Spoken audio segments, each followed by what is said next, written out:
As a parent, teacher, or taxpayer, I realize you have to be a superman to deal with some of the decisions of the school board of late.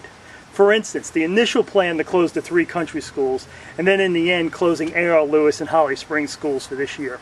I opposed all their plans to close schools, and I voted against closing A.R. Lewis and Holly Springs. Board member Alex Seda says a lot of money went into making the 3 schools bigger and more suitable for the students, and it'd be a shame to throw it all away. Nearly $10 million on those 3 schools to totally renovate them, add classrooms to them. Now to actually turn around and close them would be a complete waste of money. In 2011 and 12, I was the chairman of the board, and there was little to no revenue growth, and we managed to keep all the schools open and operating.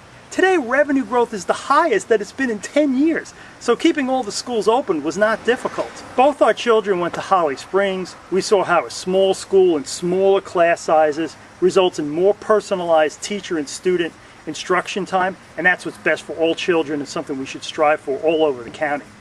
This is why from 2011 to 2013 I proposed and I voted to add many classroom teaching positions, lowering class sizes, ending combination classes, fully staffing 4K and reading interventionists.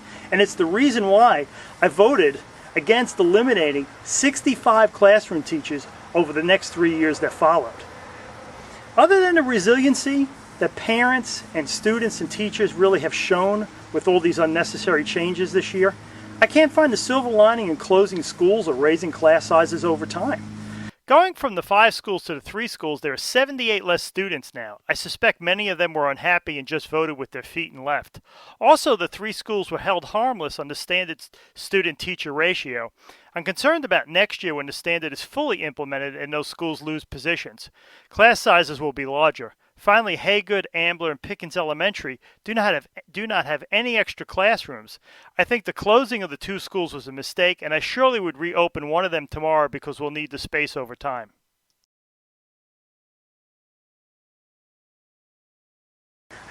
After being elected, there's all sorts of pressure put on board members to vote for what the administration wants, regardless what the public thinks. I'm not from here, so I don't have friends and relatives in the system that people can lean on. Plus, I'm self-employed, so outside advocates can't call my boss like they've done to pressure other school board trustees. Beyond such influence, I've been able to balance the wants of the administration with the wants of the public. But I'm not left alone either. A lot of smears are thrown my way. One of them being that Alex just votes no on everything. That is so untrue when you actually look at the voting record. The district administration and board leadership create the plans that are submitted to the school board. With each proposal comes a recommendation for approval by the superintendent. I've voted with that recommendation 73% of the time. For that, I'm considered an independent thinker by some and a traitor to public education by others. Voting for 3 out of 4 of their proposals is not voting no every time. Nor is it a rubber stamp either. What it comes down to is this.